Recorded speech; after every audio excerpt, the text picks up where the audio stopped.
This is Juan Sebastian Velasquez reporting on the 2008 Gaza incident. The bombardment of Gaza starts because of homemade rockets fired from Gaza into Israel. However, according to international law and the laws of war, there must be a proportional response when planning a military invasion. This means the technology and weapons used should be proportional to the means of the attacked nation. In this matter, the idea that the Palestinians are the ones who started the conflict by acts of violence raises the question, is terrorism only linked to non-state actors, or can a state be a perpetrator of terrorism as well? If a state can be held accountable for terrorism, would not the disproportionate killing of civilians be a form of terrorism? For the purpose of objective news reporting, I would like us to look at the conflict in terms of humans fighting humans, and then ask ourselves the question, what are crimes against humanity? In terms of a common humanity, their basic human rights and respect to others' dignity. Thus, at the time of planning a bombing, the question a state should primarily focus on answering is how to carry conflict. There's a huge difference between the way Israel carry out conflict and the way it should have responded to terrorism attacks from the Palestinians.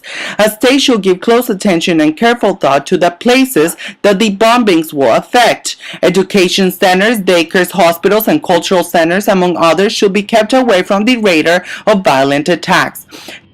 During the prior period of truce, Hamas had refrained from firing rockets and prevented other groups from doing so. However, Israel failed to ease the nearly 2-year-long embargo on the Gaza Strip that has crippled economic life and brought the area to the brink of a humanitarian crisis.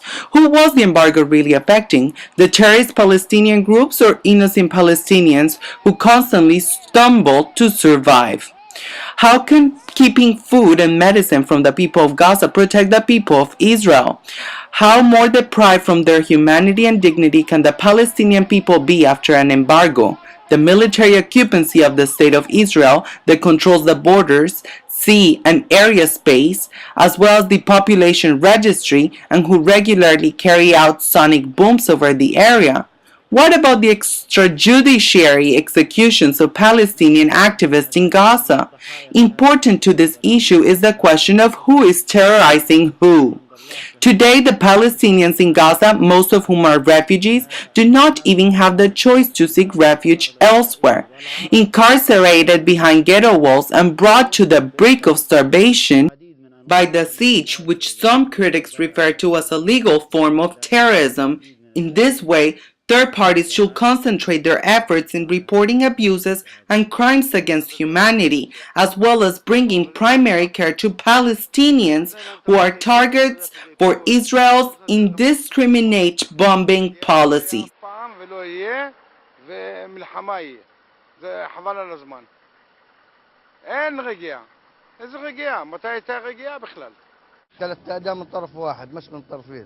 لأن إسرائيل كانت تتعدى كثير على التعداء وتتعدى على الشعب من الاغتيالات ومن الاجتياحات ومن تسكير المعابر وتسكير الطرق وعدم رفع. If the diesel is not getting inside Gaza at once, what will happen today is that the hospitals are going to collapse, and this will claim the lives of hundreds of the Palestinians at once. This is an international crime unless somebody intervenes from all the humanitarian organizations all over the world and the human rights organizations. If they don't intervene immediately, too much Palestinians are going to die. Yeah, the situation in Gaza is extremely desperate and bleak at the moment.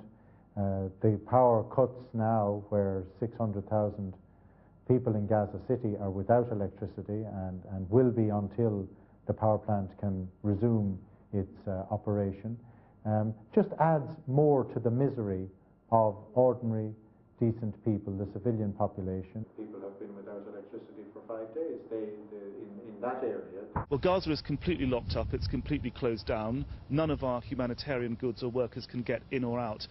I would say that this can only make a dire humanitarian situation even worse. Our experience is that this radicalizes an already demoralized and isolated population, and the radicalization of Gaza does not serve the interests of peace.